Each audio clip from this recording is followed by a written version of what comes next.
Isabela de Deus Cordeiro, com a palavra. Muito obrigada.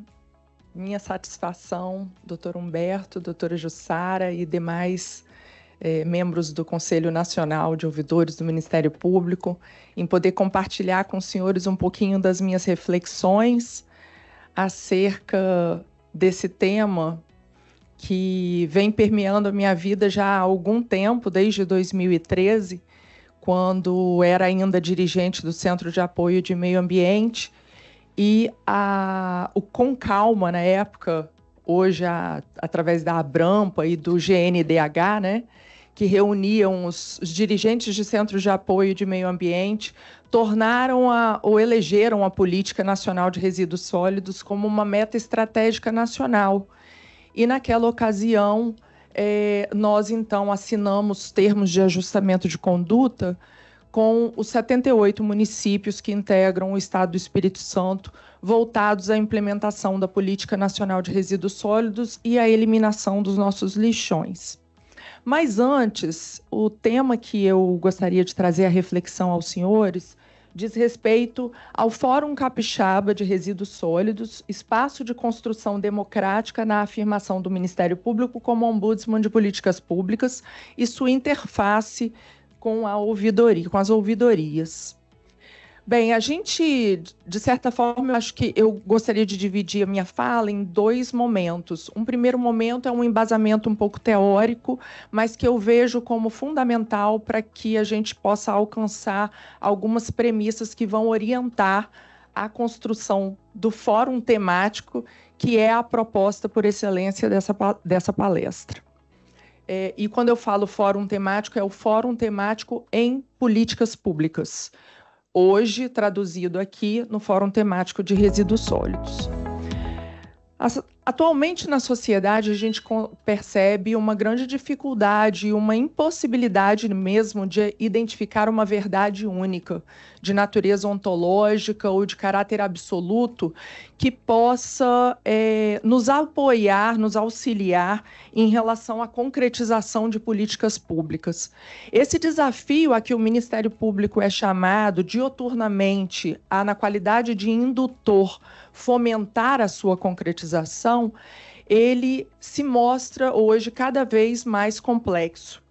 Quer em meio a uma ausência de política pública, quer em relação à precariedade de uma determinada política pública, tenho para mim que a captação ou a apreensão do sentido e alcance de verdade não pode mais ser resultante de uma atuação isolada do membro do Ministério Público. E isso porque ele deve se abrir, ou seja, deve ensejar a partir disso a construção de espaços de construção coletiva que viabilizem a que outros atores contribuam para a produção dessa verdade ou para o alcance dessa melhor verdade, de modo a receber contribuições de natureza técnica, de natureza econômica, de natureza social, de natureza tradicional e também do saber popular. É por meio dessa construção coletiva, tanto interpretativa quanto ativa, que o membro do Ministério Público vai ter melhores condições de alcançar tanto a sua legitimidade social, quanto também vai obter uma participação para a promoção daquela política pública em termos de receber a participação dos direta ou indiretamente afetados por ela. Nesse contexto, o Ministério Público ele não se coloca, e é preciso dizer isso, ele não se coloca como o solucionador da política pública, mas ele se coloca como um garantidor de que essa política pública atinja suas finalidades por meio da obtenção dessa ampla participação que com certeza trará contribuição que trará olhares diversos acerca daquele tema que integra a política pública. Pois bem, Trata-se de uma condição ou de uma atuação na condição de um garantidor. E, como tal, ele, claro, obviamente, estará sujeito a um núcleo irredutível que compõe a Constituição Federal. Então, muito embora nós, enquanto Ministério Público, nos abramos à participação social e de demais atores, zelamos também por um núcleo irredutível que não está sujeito a uma esfera majoritária de deliberação. Para isso, para que a gente possa chegar, então, dentro do fórum como essa técnica de participação e construção coletiva, eu proponho algumas premissas fundantes da técnica. A primeira é o reconhecimento de que nós assistimos a uma crise em torno da democracia representativa e uma apropriação jurídica da vida social nas suas mais diversas searas. A segunda premissa é de que políticas públicas são instrumentos de planejamento voltados à concretização e densificação de direitos fundamentais. A terceira é o reconhecimento do Ministério Público como ombudsman, e nessa condição, essa condição de ombudsman assume uma peculiaridade dentro da sociedade complexa e plural. E, por fim, o fórum temático como uma técnica viabilizadora da construção da sociedade aberta dos intérpretes da Constituição. Falar sobre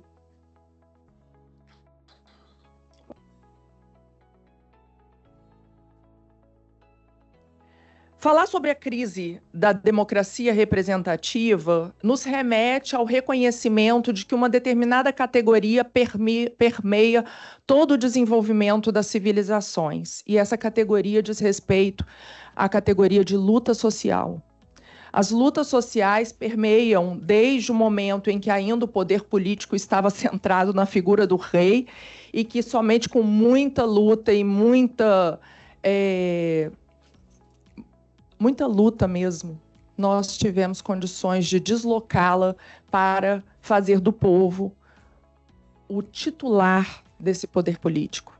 Então, o povo, enquanto o povo soberano, detentor do poder político, ele, de certa forma, ele vai demonstrar que, durante muito tempo, há uma importância de se resgatar a democracia tal como ela foi concebida, no sentido de uma democracia que demanda uma participação direta. Mas, ao mesmo tempo, se de um lado a gente acaba por reconhecer a soberania popular, de outro a gente viu que quando ela é exacerbada, ela dá ensejo a inúmeras situações de violações que as deliberações majoritárias muitas vezes rendem ensejo. E aí, por conta disso, esse tensionamento entre soberania popular e constitucionalismo, ele é uma dinâmica que permeia as sociedades e permeia também o mundo jurídico. Pois bem, mas se de um lado nós temos, então, até o século XIX, o princípio da representação cumprindo muito bem esse papel que dele se esperava, no sentido de que a democracia participativa se fazia a contento por meio das representações, de outro, a democracia de massas vem apontando para uma insuficiência desse parâmetro e, ao mesmo tempo, suscitando a um resgate de participação mais direta da sociedade como protagonista do poder político.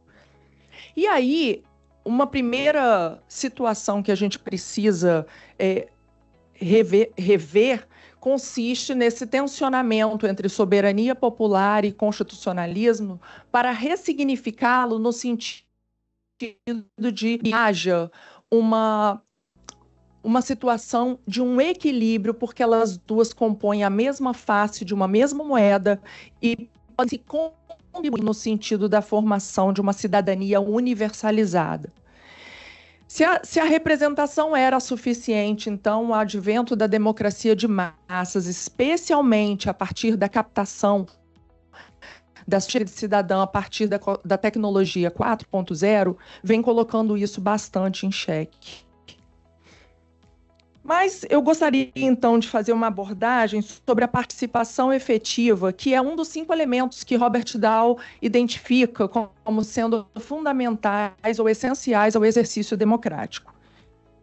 Para esse autor, a ausência de quaisquer desses elementos, participação, igualdade de voto, aquisição de entendimento esclarecido, exercício de controle definitivo do planejamento e inclusão de adultos, isso provocaria a fragilidade do exercício democrático. E por isso, diante dessas massas modernas, a essa participação e a essa crise representativa, eu apontaria que nós vivenciamos 4 grandes desafios. O primeiro grande desafio, ele recai sobre a devolução à sociedade de todas as matérias que hoje são apropriações jurídicas. Então, a dinâmica social, durante muito tempo, enquanto a sociedade ela era mais marcada por uma homogeneidade social, tinham seus sistemas que regulavam isso, e o sistema econômico dava conta dele próprio, o sistema religioso também, o sistema social.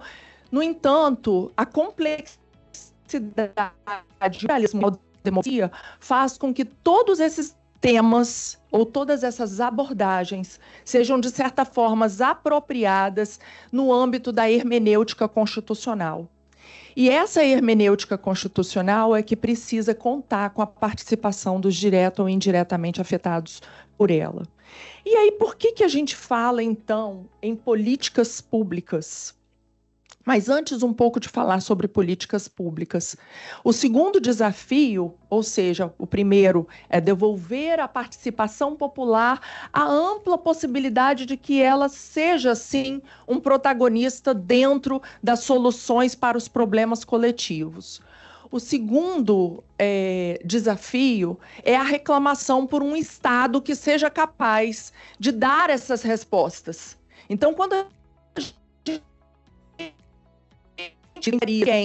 gente fala em patrimônio cultural, quando nós falamos em perspectiva de gênero e inclusão de raça, nós estamos trazendo inúmeros sistemas, inúmeras abordagens que muitas vezes, que por muito tempo não a política, mas que hoje são a tônica, e nós somos chamados a deliberar sobre isso.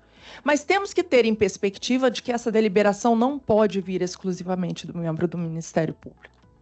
Antes, ela deve pressupor a construção desses espaços de construção coletiva para que a hermenêutica constitucional não se faça somente a partir da perspectiva do membro, mas para que ela conte com outros atores, e ninguém melhor do que os direta ou indiretamente afetados pela política contribuir para a ética constitucional.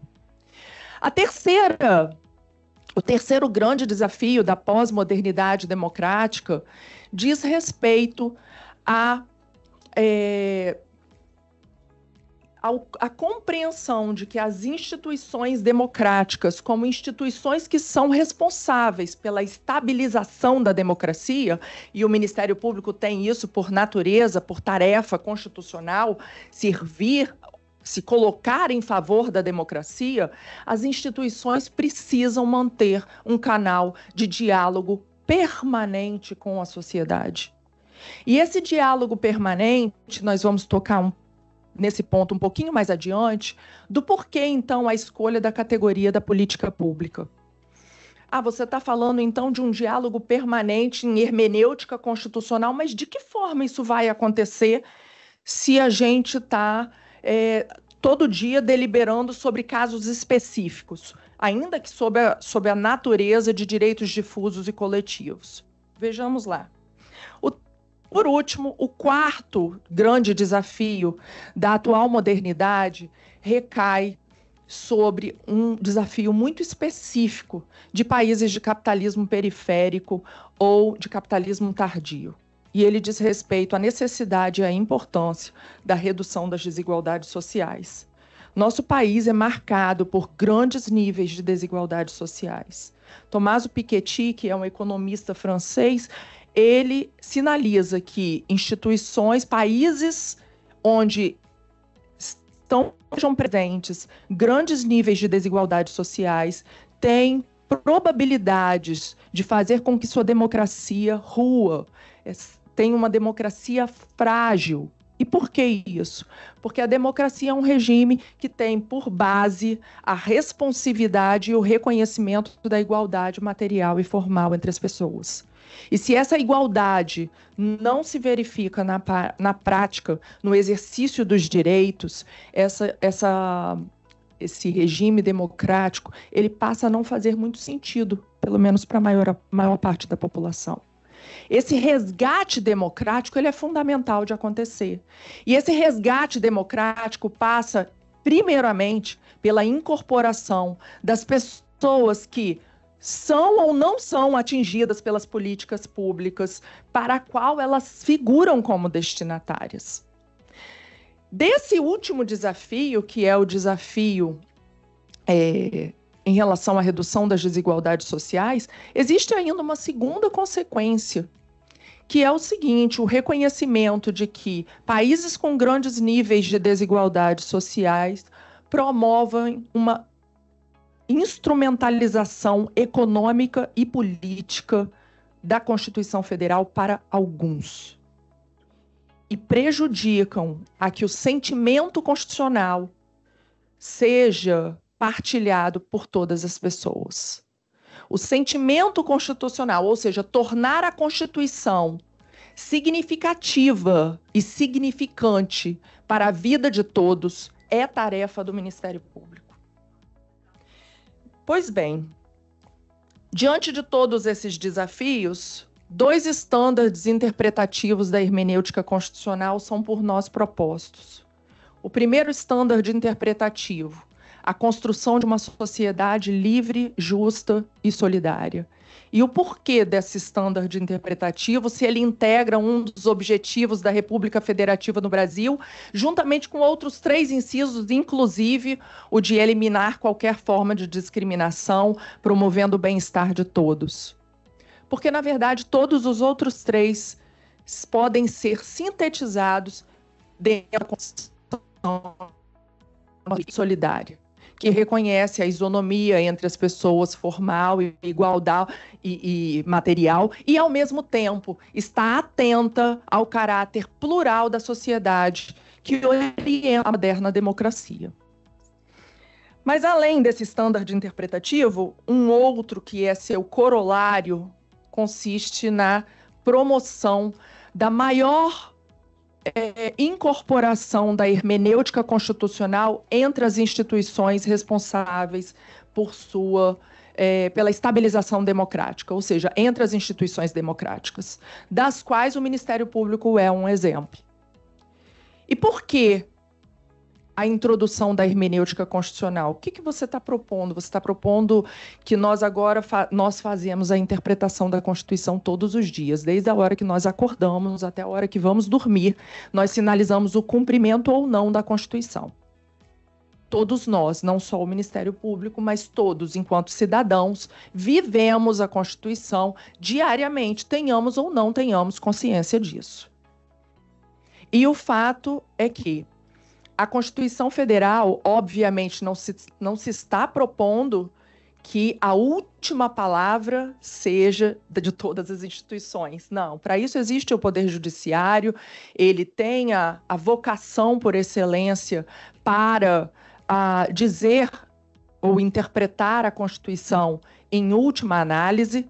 Por outro lado, até para ele, contribuiu a que todas as instituições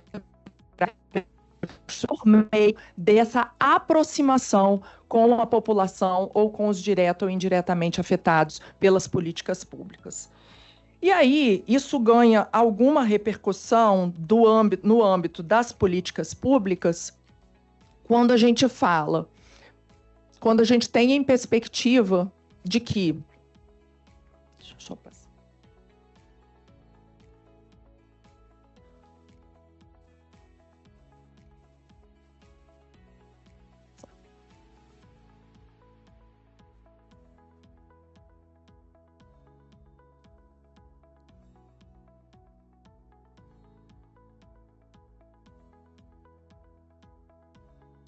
As políticas públicas nada mais são do que ações governamentais voltadas à densificação de direitos fundamentais. E, como tal, as políticas públicas, elas concretizam e realizam a Constituição Federal na prática.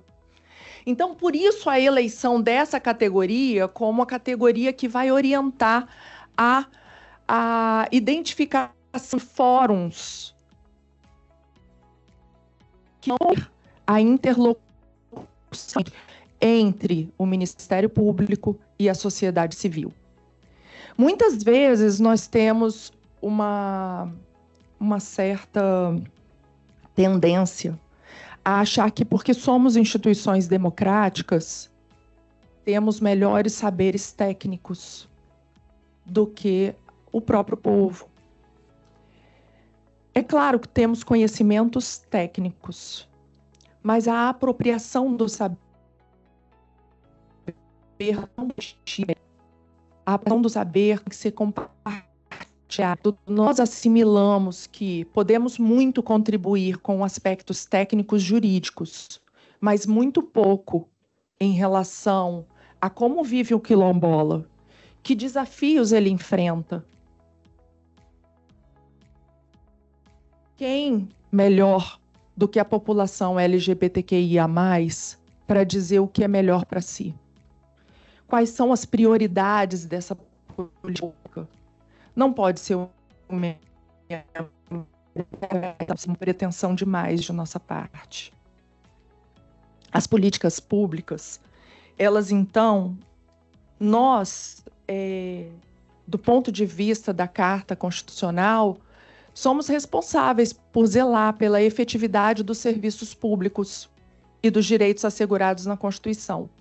Não se trata de assegurar serviços públicos pura e simplesmente, mas antes, isso requer uma interpretação que signifique que os serviços públicos estejam em consonância com o que se pretende da política pública, a finalidade para a qual ela é almejada, para a qual ela foi concebida, e mais do que isso, ao membro do Ministério Público caberá o reconhecimento de novas identidades constitucionais, muitas das quais ainda estão no campo da invisibilidade. Sequer foram identificadas, se compõem em vozes ainda inaudíveis socialmente, que estão aí, perambulando pelas ruas, esperando que possam ser um dia reconhecidas. Tanto a necessidade de concretização da política pública propriamente dita, quanto o reconhecimento desses novos sujeitos constitucionais como destinatários de novas políticas públicas que precisam ser formuladas, o membro do Ministério Público deve estar atento a isso, realizar a filtragem constitucional e então atuar como mais um entre tantos que podem contribuir para a promoção da política pública. Essa condição de ombudsman da sociedade, ela não veio de hoje, ela vem de 1805, quando a Suécia propôs a criação de um ouvidor, um órgão que fosse independente, que funcionasse como um ouvidor das demandas sociais. De lá para cá, a Assembleia Nacional, através da Comissão Afonso Arinos, pretendeu, sim, instituir esse órgão. E muito embora a proposta da Comissão Afonso Arinos não tivesse sido, o Ministério Público assumiu essa função de ouvidor das demandas sociais. Nós somos, por excelência, ouvidores. Todos nós, membros do Ministério Público, somos, por excelência, ouvidores da população. Dentro de uma sociedade complexa em que eu tenho que deixar de lado, muitas vezes, minhas compreensões pessoais para satisfazer o meu cliente, que é servir à população, reconhecendo as fragilidades que ainda operam sobre tantas categorias. E aí, em 88, nós, então, obtivemos essa previsão constitucional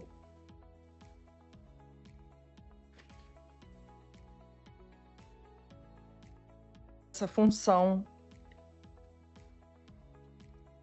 E o cumprimento, então, pelo zelo dos serviços de relevância pública se faz na medida em que esses serviços se prestem efetivamente a dar respostas aos inúmeros direitos fundamentais que foram consagrados e, ao mesmo tempo, a necessidade de atualização dos novos sujeitos constitucionais que a todo momento pulsam, dada a força expansiva dos direitos fundamentais.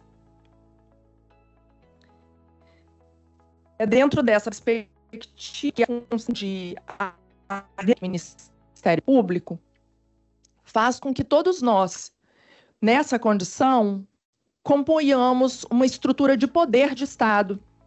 Não somos detentores de mandatos eletivos, tais como os mandatários, que muitas vezes orientam suas ações por ações prioritárias que compõem seus planos de governos.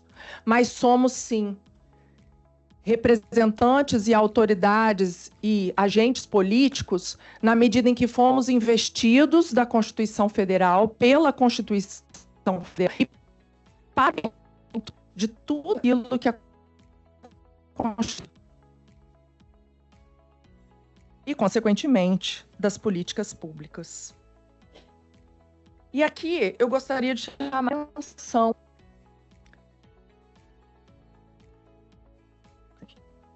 isso aqui. Isso aqui. A Organização das Nações Unidas estabeleceu uma série de princípios endereçados a todas as instituições que compõem a condição de ouvidores nacionais. Esses princípios orientam as instituições nacionais e dos quais foram exatamente encampados, eu fiz um paralelo aqui, entre os princípios da Organização das Nações Unidas e várias recomendações do Conselho Nacional do Ministério Público. Eu vou chamar a atenção de um, porque é afeto ao Fórum Temático de Resíduos Sólidos, para ilustrar o que nós queremos dizer. Então, o número 4 dos princípios propõe a cooperação da ONU e seus órgãos, bem assim como com instituições regionais e nacionais, com atuação em direitos humanos. Em função dessa cooperação, foi firmado pelo Conselho Nacional do Ministério Público e demais instituições da Rede Brasil, o Pacto Global da ONU, visando ao cumprimento dos 17 Objetivos de Desenvolvimento Sustentável. E é dentro dessa perspectiva de cumprimento dos ODS que nós faremos uma interlocução mais à frente um pouquinho com a Política Nacional de Resíduos Sólidos e com a nossa Carta Constitucional. Mas além desses princípios gerais orientadores, nós temos alguns papéis centrais das ouvidorias públicas. Essa resolução da ONU número 75/186 de 2020 traz que as ouvidorias públicas, elas devem ser capazes de promover a melhoria dos serviços públicos e a melhoria, a boa governança na administração e a melhoria das suas relações com os cidadãos. E aqui, mais uma vez, entra a interface da ouvidoria propriamente dita, no respeito e no alcance desses resultados por meio da melhoria dos serviços públicos e por meio da melhoria das relações da administração com os seus cidadãos. Nessa democracia muito mais participativa, que possa criar uma cidadania unificativa. Além disso, eu gostaria de citar duas resoluções do Conselho Nacional do Ministério Público. Uma que fomenta a atuação resolutiva do Ministério Público, que é a Recomendação 54 de 2017, que traz agora a condição de agente político numa nova perspectiva. Se antes nós nos conformávamos às instrumentalizações a partir dos nossos instrumentos jurídicos, ação civil pública, termo de ajustamento de conduta, enfim, o que fosse, hoje muito se verificam na prática, no chão da vida, no mundo da vida. O membro do Ministério Público não pode mais se contentar única e exclusivamente traduzindo a função dele ou a condição dele de agente político como alguém que se limita a operacionalizar instrumentalmente o alcance de direitos fundamentais. Ele precisa atuar de uma maneira mais efetiva e mais comprometida, operar a social. E essa operação, é claro que não se dá única e exclusivamente por meio dele, mas a partir dessa interlocução com os demais atores sociais. Ele é um importante elo dentro dessa seara de mobilização e dentro da seara de mediatização daquilo que, muitas vezes, não obstante previsto na política pública, ainda não foi implementado.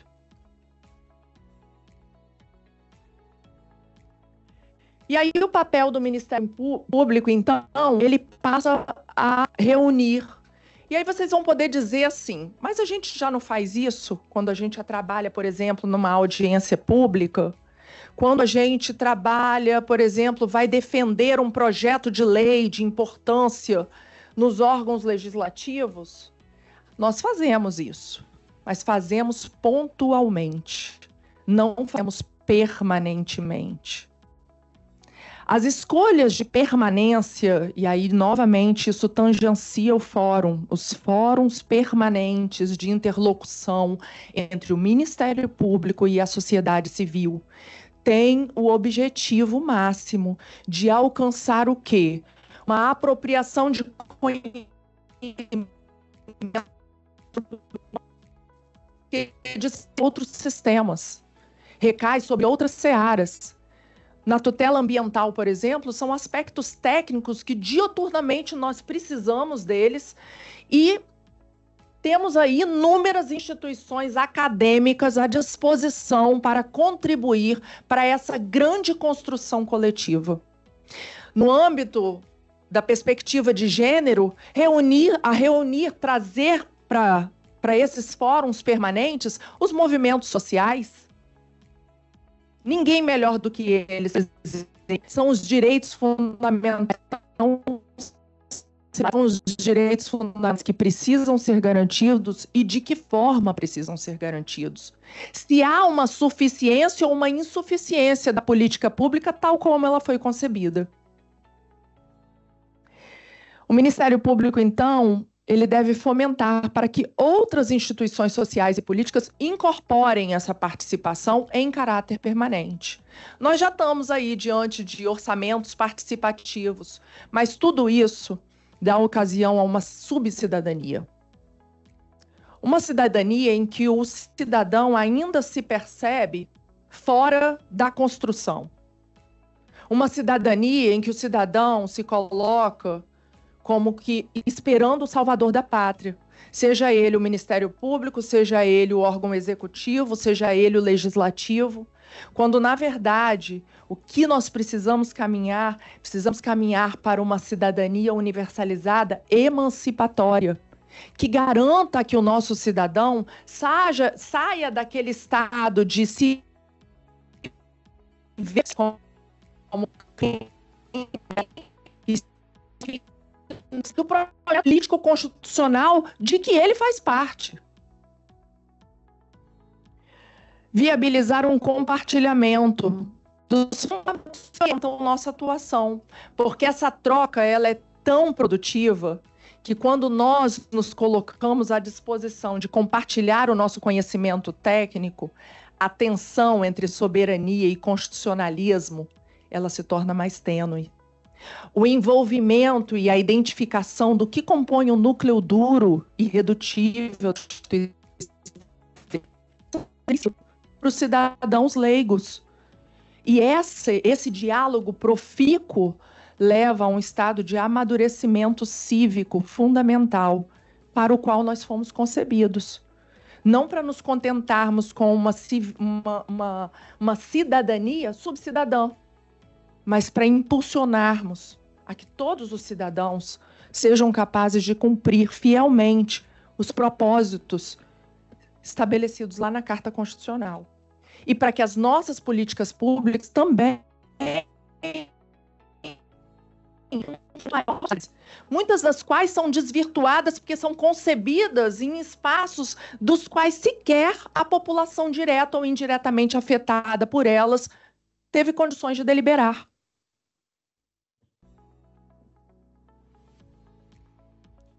Que luta que eu estou tendo aqui nesse negócio. Mas, como eu disse, né, a luta faz parte da categoria. Pois bem, e aí eu identifiquei alguns requisitos de meio e requisitos de fim para a criação de fóruns, porque, de fato, nós temos um universo estratosférico de políticas no âmbito de tantas políticas públicas e em meio a uma capacidade limitada que nós temos como Ministério Público Brasileiro de tocá-las todas, a partir da identificação das políticas públicas prioritárias à luz do planejamento estratégico do Ministério Público. Cada unidade da federação, com seu Ministério Público, elabora seu planejamento estratégico, mas as metas estratégicas da política pública serão deliberadas mediante a participação do protagonismo popular, por conta daquilo que eu anteriormente registrei. Nós não podemos substituir o destinatário da nossa atuação. Eles têm que deliberar quais são as metas prioritárias e o atingimento delas faça por meio de colaboração de todos eles.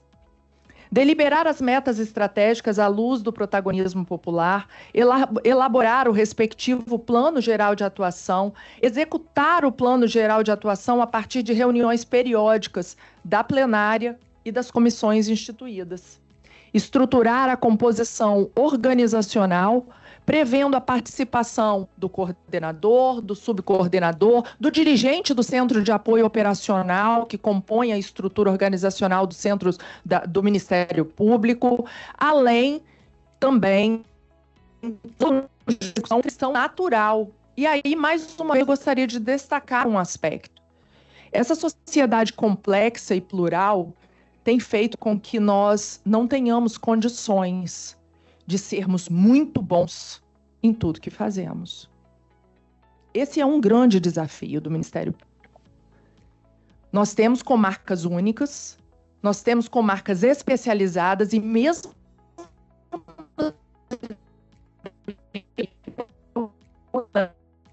do Ministério Público, mineração, águas, mudanças climáticas, resíduos sólidos, urbanismo, proteção de florestas, fauna, enfim, tantas outras.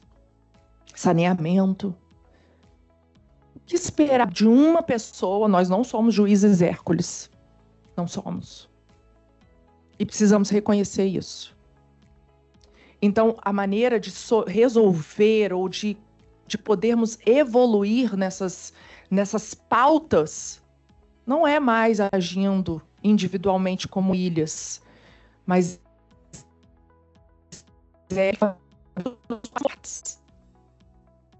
para que possamos deliberar conjuntamente, para que o olhar de um possa contribuir com o olhar do outro, para que o ator social possa contribuir, para que a academia possa contribuir, para que o Tribunal de Contas venha contribuir também, para que o órgão técnico venha contribuir, o executivo e o legislativo, e todos possamos promover uma grande interlocução capaz de transformar as políticas públicas do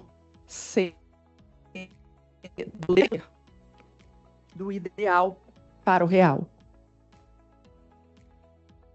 E requisitos de fim que são inerentes a esses espaços. Garantia da ampla participação da sociedade civil na construção democrática das políticas públicas respectivas, constituindo-se num espaço plural e popular. promoção da articulação, do diálogo, do estabelecimento de mecanismos e estratégias de ação entre os diversos atores sociais interessados, públicos, privados, que componham a rede da política pública da respectiva área temática. Socialização das diretrizes normativas e axiológicas que orientam a política, fomento a articulação com os poderes instituídos, estabelecimento de objetivos estratégicos extraídos das discussões coletivas em sua confrontação com o planejamento estratégico do Ministério Público. Socialização do conhecimento jurídico, viabilizando o encontro do saber técnico com o saber popular. E aí, eu agora passo para a segunda parte da minha fala, que diz respeito a apresentar aos senhores o Fórum Capixaba de Resíduos Sólidos. O fórum ele surge em 2020, em meio à pandemia,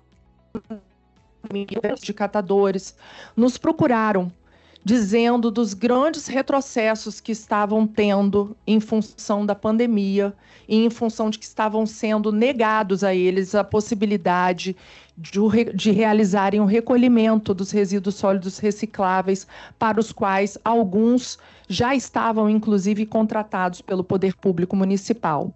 E, em meio a isso, nós, então, juntamente com o Ministério Público do Trabalho, essa é uma ação articulada e interinstitucional dos Ministérios Públicos aqui do Estado, nós viabilizamos a elaboração, juntamente com a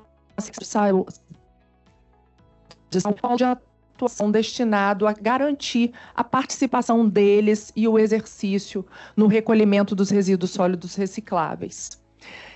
Naquele momento, então, as organizações de catadores, elas nos procuraram e falaram: precisamos que o Ministério Público nos ajude.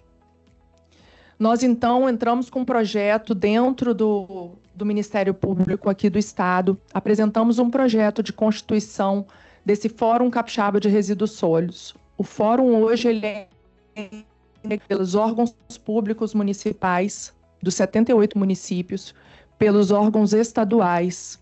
Ele é integrado pelo Instituto Federal do Estado do Espírito Santo como instituição acadêmica, pela Universidade Federal do Espírito Santo como instituição acadêmica, pelo Tribunal de Contas, pelas 76 organizações de catadores e 5 redes de organizações de catadores que temos aqui no Estado. E tudo isso, nós saímos de 11 organizações de catadores, hoje temos 76 formalizadas, com regimento interno, com CNPJ, a partir de uma divisão de 3 comissões, uma comissão de fortalecimento dos catadores e catadoras de materiais recicláveis, comissão essa que ficou a cargo do braço micro e pequeno empreendedor do governo do Estado, mas que conta com a participação do Ministério Público, todas as contam com a participação do MP, e a partir dela nós conseguimos identificar o quê? Quais são as reais fragilidades de todas as organizações de catadores. E essas demandas são levadas extrajudicialmente ao governo do Estado. Também a Comissão de Instrumentos Jurídicos e Econômicos, formada, sim, pelo Ministério Público Estadual e Ministério Público do Trabalho, e que teve por objetivo, exatamente, conseguir que as organizações de catadores fossem contratadas pelos municípios para o recolhimento de resíduos sólidos recicláveis. Dos 78 municípios, hoje, 54 contratam organizações de catadores para a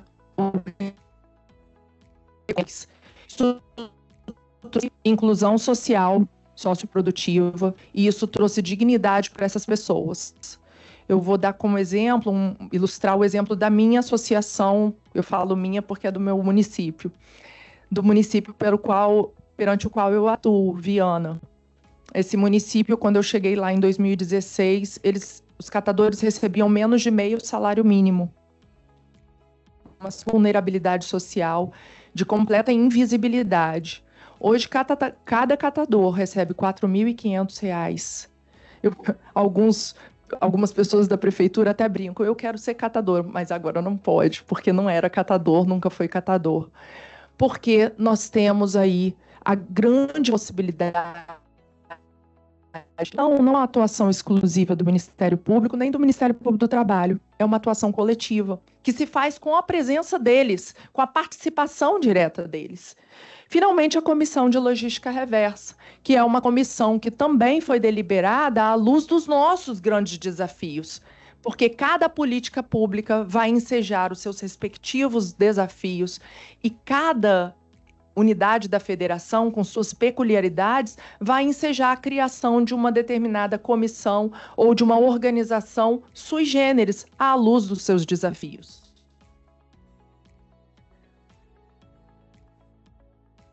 A lei, além do objetivo de põe lá o Pacto de Brasil, que foi assinado pelo Conselho Nacional do Ministério Público e as Nações Unidas, ele também tem um compromisso, tanto constitucional, com direito fundamental ao meio ambiente, mas também com a gestão ambientalmente adequada trazida pela própria Lei 12.305, pela inclusão socioprodutiva no reconhecimento dessa categoria profissional como protagonistas dessa pauta, um reconhecimento que foi fruto de uma luta social engendrada por mais de 20 pelo Movimento Nacional dos Catadores e Catadoras de Materiais Recicláveis. Por fim, eu gostaria de passar um pouco aqui as impressões sociais sobre o fórum.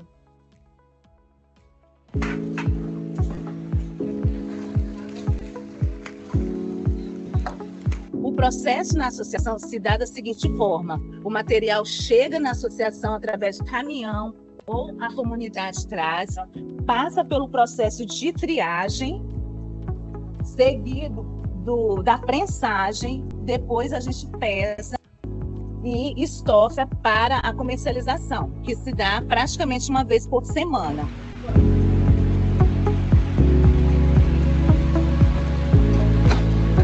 O Fórum Capixaba de Resíduo Sólido é de extrema importância para a Abrasol. Com o fórum, a gente consegue levar as nossas demandas, a gente consegue ser atendida pelas promotoras e nós temos visto um resultado excelente. Um desses resultados que é muito importante é a contratação das associações pelos municípios. Nós, do Movimento Nacional dos Catadores, nós vemos lutando por essa valorização. Então, nós temos visto no Espírito Santo essa valorização, esse reconhecimento das nossas atividades que diversos municípios contrataram fazer essa prestação de serviços.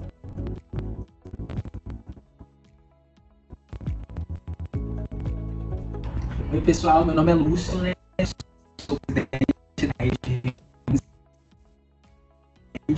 de Associação de Catadores de Materiais Reciclados na região metropolitana. Quando o fórum se iniciou, eu era presidente de uma associação de catadores de materiais recicláveis do município de Vitória, e o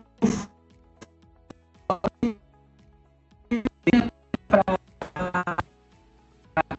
os catadores num momento que era muito difícil, no momento da pandemia, um momento que eles estavam e aí, com esse apoio, com toda essa institucionalização que foi feita em torno do tema, a gente conseguiu ter um protocolo de trabalho seguro, né? Um protocolo que foi referência a nível de Brasil. Então, todas as empresas tinham, e os catadores de materiais recicláveis, eles não foram excluídos desse processo. E depois o fórum caminhou, passado esse período da pandemia, caminhou para outros temas também que são muito importantes nas sessões de catadores. A questão dos contratos, a questão da saúde, da segurança, do trabalho, a questão da regularização ambiental através do licenciamento ambiental, a questão da logística reversa no estado do Espírito Santo, que culminou no decreto de logística reversa do Espírito Santo, uma vitória para os catadores.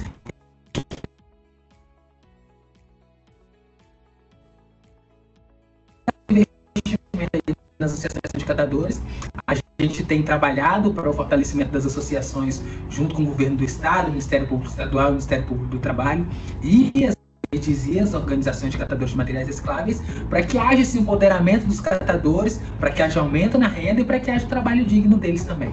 Olá, tudo bem?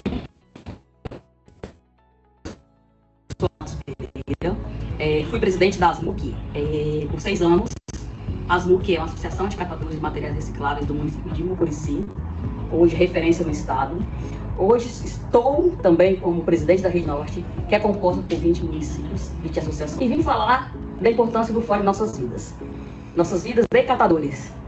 A importância é muito grande. Hoje nós temos a quem recorrer. É uma luta diária, é uma luta de todo mundo junto, não só os catadores, mas a gente tem com quem contar. Esse fórum serviu para nos trazer experiência e informação, que é o mais importante, conhecimento.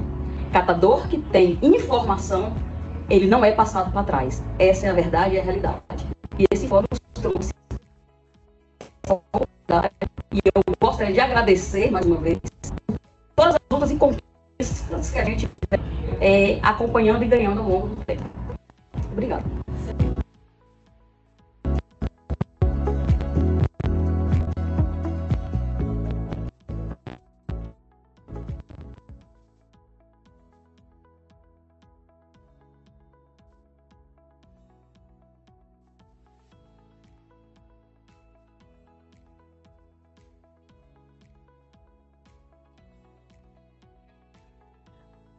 Aqui é só para mostrar alguns dos resultados que nós alcançamos desde 2020.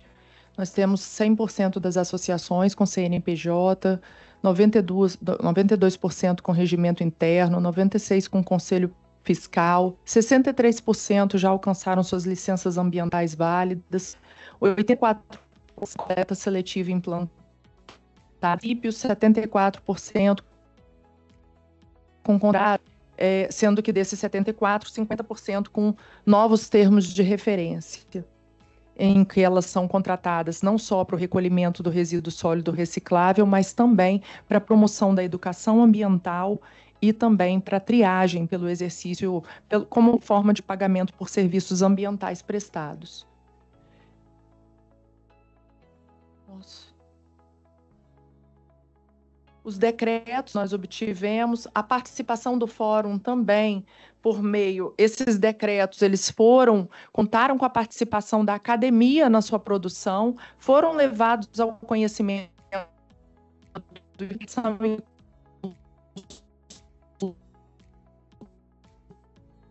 apareceram, tal como proposto por esse espaço de construção coletiva.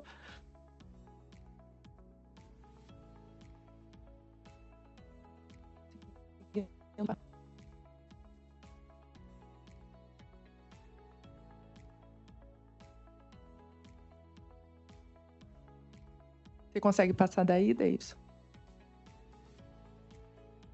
Isso. Contribuição em relação às tomadas de decisão da Agência Nacional, da Agência Estadual de Resíduos de Saneamento Básico. Pode passar.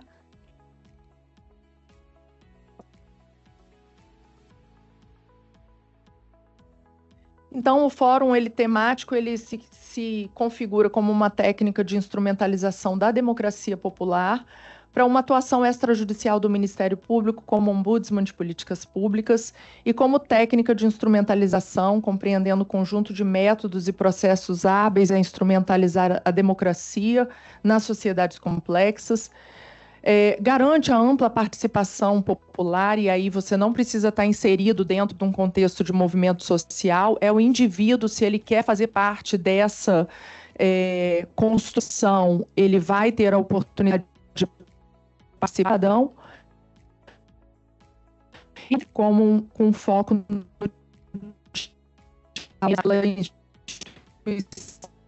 na coletiva com a sociedade, mais conhecimento a serviço da população e da efetivação dos direitos fundamentais por meio de políticas públicas.